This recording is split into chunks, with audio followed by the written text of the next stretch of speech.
And we're live. All right, everybody, we are back at House Education on February 14th, 2025. Gonna hear a bit from the Agency of Education's School Facilities Program Manager to get a better sense as we talk about school construction as to what some of the implications of our bill are in terms of staffing and resources and just kind of getting a sense of what's available currently or what's currently done at the moment.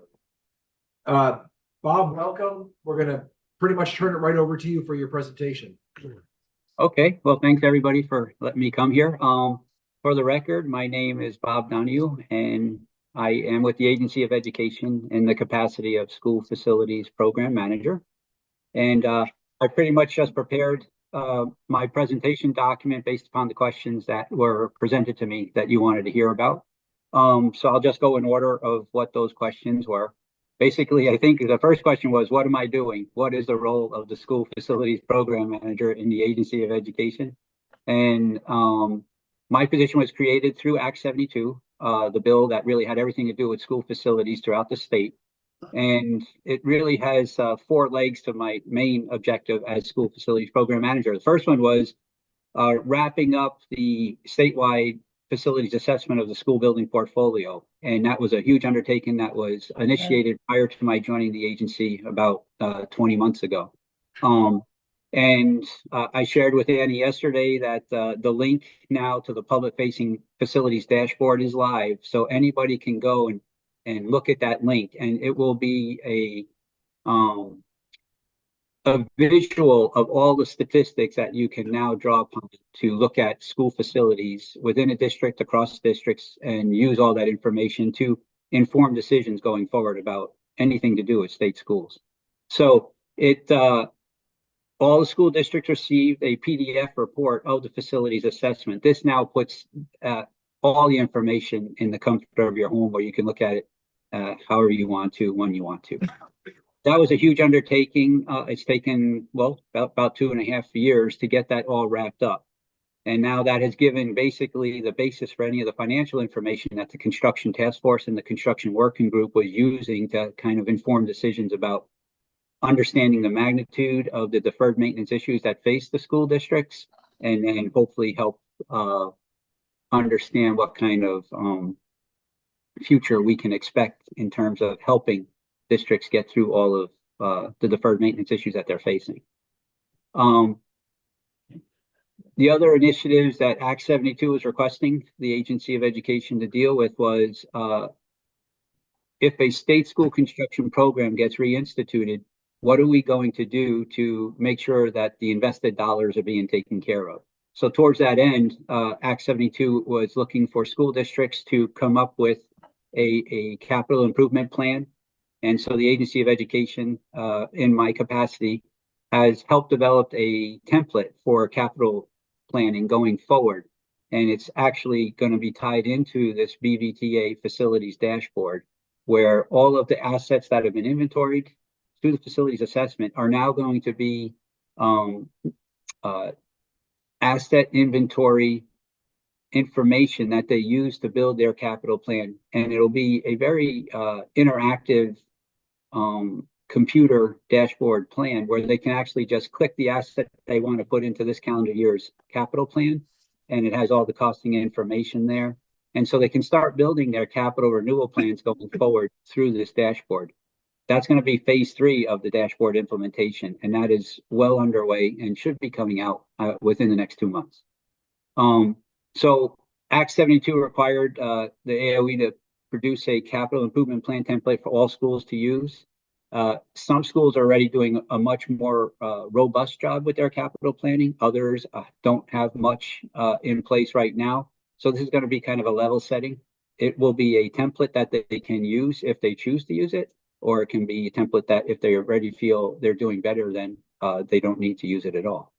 The other part of Act 72 is that the AOE would provide some sort of guidance on an operations and maintenance manual for all school districts to use, heavily reliant on the idea that preventive maintenance is the best operating structure for any maintenance and facilities group to be engaging in, rather than the emergency reactive maintenance that oftentimes many institutions find themselves in. So I am currently working on an operations and maintenance manual, which will basically highlight all of the maintenance activities that a school district would want to think about going forward. And then ideas of how they can build a preventive maintenance program. There's something called a computerized maintenance management system, and in the industry you call it the CMMS. It's basically just a software system that allows school districts and anybody who uses one to use a work order system for tracking work requests, for deploying your resources to go out and do the work on the work order request, and then tracking the costs and spare parts that go into that. Not all schools have a computerized maintenance management system. Therefore, this operations and maintenance manual and what it's offering is for those schools that haven't invested in that yet, this will offer them an Excel spreadsheet type of way of plotting their preventive maintenance routines that they want to engage in with their school district. And then the third one was coming up with a facility manager training recommendation with certification so that schools that receive dollars from the state for school construction aid at least can demonstrate that they have a level of proficiency to understand how to best manage their school facilities. So Visbit has already been doing and offering this kind of training already through building operator certification. And then there's an internationally recognized International Facility Management Association that has a curriculum for facility management professionals with certification. And the idea is that if somebody is being designated as the person responsible for school facilities in a school district, that they carry with them the credentials that demonstrate they will be good stewards of taxpayer dollars. So that's the thrust of my time in the 20 months I've been here, have been really getting Act 72 and its mandates underway. But along with that, I have also been supporting in a very background way, generating all the information that the School Construction Task Force, the School Construction Working Group, and any other people who are interested in having information to do with school facilities. I've been helping facilitate, pull that information together. And so this past year, Annie, as an intern at AOE, and myself have been actually feeding information into Jill and into the Construction Working Group for everybody to have for the discussions that you all need to engage in. And then I just also do daily interactions with school districts as needed. They may reach out to us to say that they had an emergency, you know, what can we do for them? Disseminating any information that's available for federal grant opportunities for schools to take advantage of. Been getting heavily involved with Act 154, which is the Environmental Justice Act. And that act is requiring all state agencies to move forward with environmental justice requirements under the law. And that is going to be something that the Construction Working Group and others are going to have to try and understand what are the implications of Act 54 with school construction specifically. And so I've been a member of that Environmental Justice Spending Benefit Group ongoing since my time here. And then I work in conjunction with the Vermont Superintendents Association and present to their facilities manager and custodial working group meetings. We meet quarterly, and we just did a presentation on the use of the school facilities dashboard. And I contribute there however they look to see, you know, if there's any information I can bring to the table to help them. So that's what I do. I really basically do whatever somebody asks me to help them do. Last night I was pulling together data for the Vermont Forest and Parks. They have an initiative trying to understand how many schools are being heated by wood-fired heating systems in terms of biomass pellet stoves and the like. So there's always data requests coming in, and my job is really just to help facilitate to get information to people who need the information to make decisions. Bob, do you have a staff, or are you pretty much handling all this stuff on your own? No, it's me alone. Yeah, it's me alone. Yeah. And that's reasonable for now, right? Right now is really just devoted to Act 72. And it's a good segue into you know, the following discussions we'll probably have on question 2 and question 3. So the second question that you proposed was, you know, what would be needed in terms of staffing for a school construction program? And of course, I'm one opinion amongst many, right? So everything I say here isn't that this is the right answer. This is just something that we were talking about internally. And so much of it is going to be dependent upon what is the volume of school construction work that will happen in the future. The higher the volume, the more people you would need. But basically, as we see it, school construction aid is probably, a couple of years down the road, hopefully. But there's so much background work that has to be done even to stand up a school construction program. And that's really where, even though there may not be active construction dollars being spent, we do need to build all of the rules, regulations, the facilities master planning, grant system, that all has to be done now so that when the gates of school construction open, we have all the information school districts need to do what they have to do to get into the queue for school construction aid. So what I laid out on the document for you there is, before the first dollar is even ever spent on school construction, these are all the things that we really do need to nail down and get in a form that people can now use. And the first one is the master planning grant. That was approved, but I don't think any monies were appropriated for that. But to me, the master planning grant is the gateway to a factual data-based approach to understanding what we need to do with our schools to get them to where we want to be in the future. And so the facilities master plan is really where a school district engages with its community robustly and takes all of the stakeholders that are involved. It's taking the students, the teachers, the administrators, the parents, and the community at large in general. And they try to determine, with the help of architects, engineers, and perhaps an educational visioning consultant, where do they want their school district? What do they want it to look like in the future? And this is, it's really assessing what do we want from an educational programming standpoint. Do we want a strong STEM program? Do we want fine arts? Do we want a strong music program? Do we want whatever it is we want, right? And now when we decide and define what is our educational vision for our school district, we now take a step back and say, what are we currently doing? And do that gap analysis. Where are we? And where do we want to go? And what do we have to do to get there? And then you take a look at all your school facilities and you say, what about each individual school facility has something that supports our educational vision or doesn't? And then through that whole process, the architects and engineers and educational visioning consultants can start to bring tangible solutions to the table where they say, well, we may have to modify this school and add an addition to this school in order to make that to the level of what we want for our educational vision. And so it actually generates multiple solutions that now all the stakeholders can decide which of these is the best path forward. And that best path forward may in fact say this school no longer can serve the need that we have of our educational vision. Tied into that then is also a very key element, which is we need to do enrollment projections to understand what is going to be the demand going forward. Does it make sense to have the amount of square footage we have? And even if we currently have a lot of square footage, it may not be square footage in the programming and service space areas that we are saying we want for the future. So through the master plan, it's really the best way of determining factually what we need to do. And with that will come a lot of robust discussion, no doubt.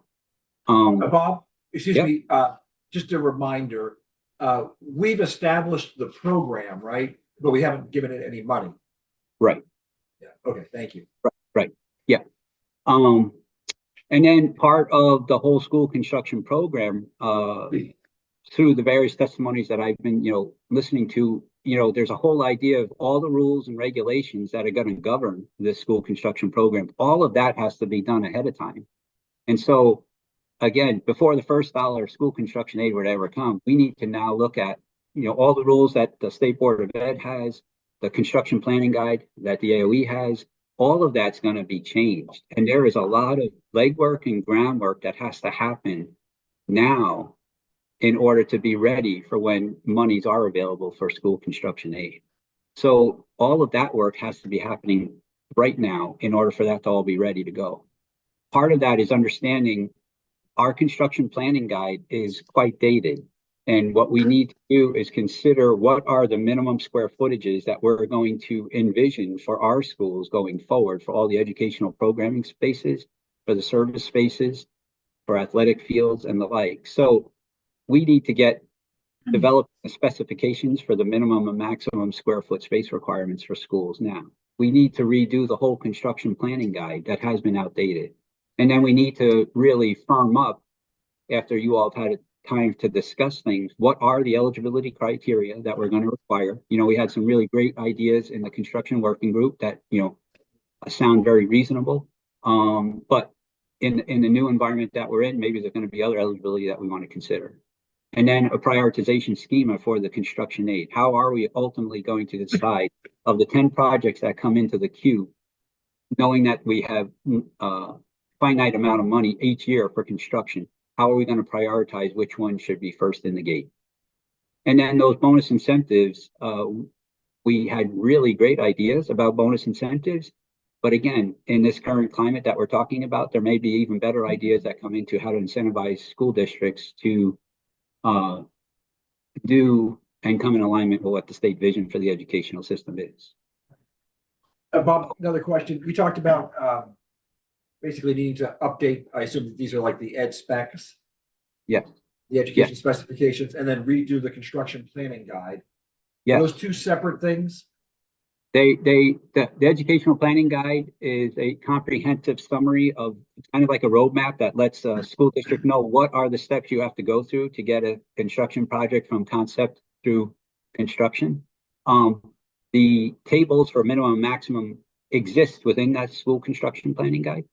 But, you know, to be frank, the square footages, you know, there's what is, I think square footages can become a polarizing topic because, right, you want to build as good a space as you can, and yet there are the financial limitations that say I can't build the Taj Mahal. So now we have to say, you know, we have to cap what's the maximum square footage that the state can afford to fund, because if we built one school too large, there would be no monies for the rest of the schools. So districts are always able to build as large as they want, and if they can generate the monies to do it, that's awesome, but the state does cap it at some maximum square footage. But yes, the min-max tables are within that school construction planning guide.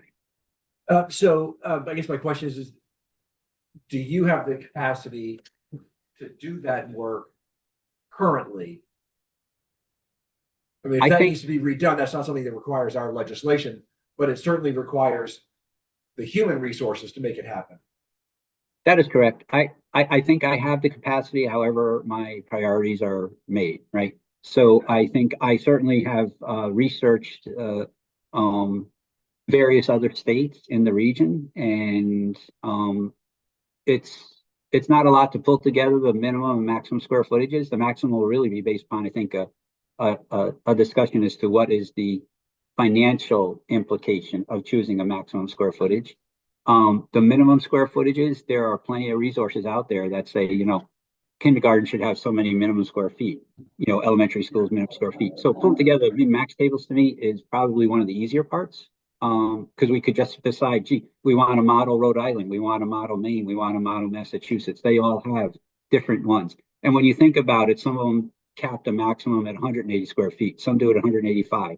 So really, it's really what do we want? I think it's make the decision, what do we want? And now we can just roll forward with what that means in terms of cost for the state. Thank you. Oh yeah, sure. So then as we talk about this work going forward, this is where I think it becomes very subjective. You know, some people have different ideas. The more distant you are from this work, you may not be so tied into what's really required to get this stuff done. But I think at the outset, we would need two people doing all of the work that we just discussed, you know, building out all of the rules and regulations that we want to have the school construction program be part of. So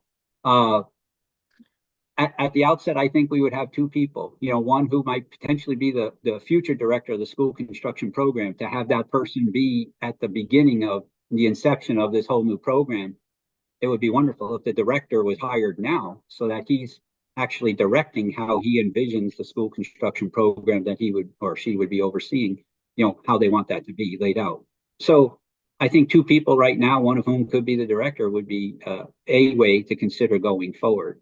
And then once school construction dollars became available, now you're starting to talk the financial part of it, and you would want to bring in somebody who's now just dealing with the financial side of dealing with the school construction project. And then the manning would ramp up contingent upon what is the workload that starts coming into the queue with preliminary applications. Keeping in mind the preliminary applications for school construction aid, if they have eligibility, as we discussed in the school construction working group, those eligibility requirements are pretty substantial, right? So school districts, at least conceptually, as we were talking it through the school construction working group, in order to be eligible, they would have to have somebody designated as a facilities manager. They would have to be proficient in the DQS matrix, the rubrics for the DQS. They would have to be at the level of proficiency. They would have to demonstrate a 5-year capital improvement plan. If school districts don't yet have that, and if that is a gateway into the school construction program, there may not be a large front-ended loaded, ready to go school projects because they haven't met that threshold of eligibility. We may want to you may want to consider in the redistricting that's being this, it might be more difficult for school districts to get to that level of proficiency. And can we have to wait to become eligible if the school building continue to sustain deferred maintenance? So those are very key things. I think that would be a discussion topics amongst your meeting. And then the last question that you had, I'm trying to go as fast as I can because I know I only have a half hour. The last question you had was regarding emergency construction aid. What is the program now? What might be some additional considerations? So basically, right now, the emergency construction aid is a reimbursement program. It's not upfront money to help you when the ceiling caves in or if the pipe breaks. It's really the school takes care of what they have to do to fix the emergency problem, and then they provide us with what were the invoices and what were the checks cut, so that there's demonstration that the work was done and paid for. And then basically we limit reimbursement for emergency aid up to a maximum of $30,000. There's no provision for over what is. It's basically doing the 30% of the construction aid capped at a project value of $100,000. So at the most right now that you could get for any individual emergency would be $30,000.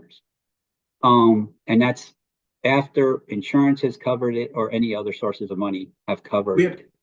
We have a quick question. Just a quick question about Rob Hunter.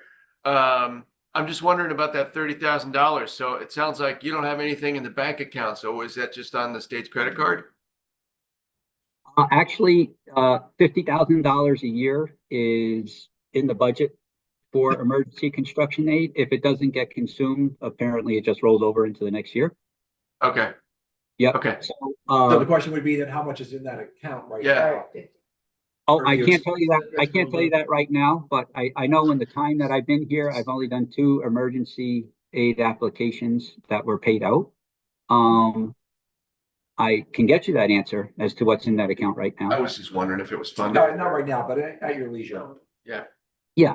So, and then I think in our construction working group meeting last year, I think a couple of the participants in the meeting had ideas of, well, can we just raise that $30,000? And or should we recognize the reality that regardless of whether the emergency comes about because of neglect, deferred maintenance, or just an act of God, it still presents a problem for the school and keeping it in instructional days. So that there was a discussion point of increasing the 30,000, and there was a discussion point of perhaps not limiting it to unanticipated emergencies. And that's a huge discussion, I guess, around that topic. So that's what I had in the Reader's Digest condensed version. Great. Thank you, Bob. did have a question from up above, but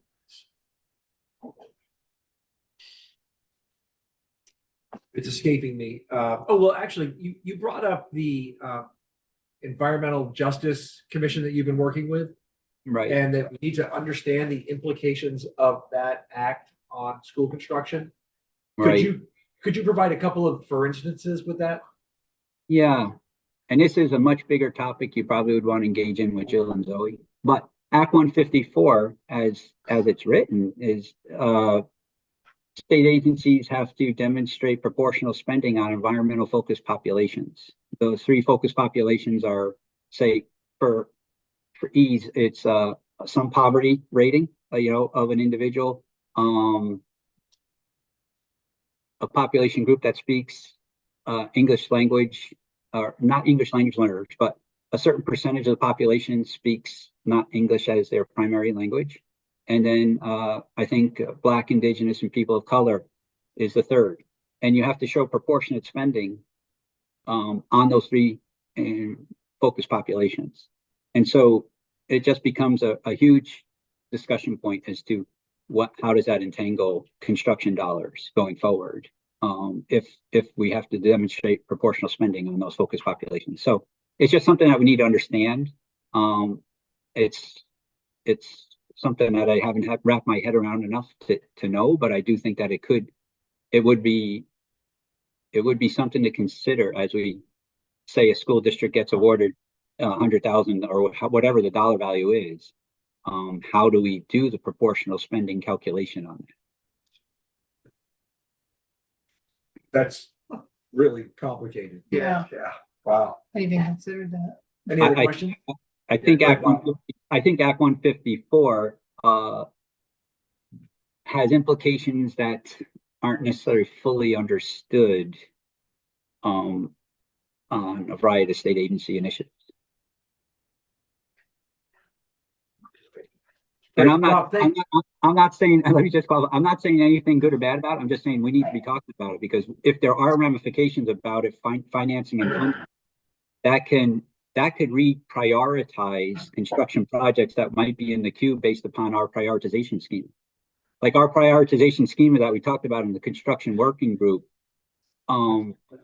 If there's a environmental focus population priority, we need to understand, does that have supremacy over the other priorities because of Act 154? Totally get it. Yeah. That's really a fascinating factor in all of this. Okay. Thank you very much, Bob. Appreciate your time today. All right, thanks for all you're doing. And the testimony. Thank Okay. you. Yep, be well. Bye-bye. Thank you. All right.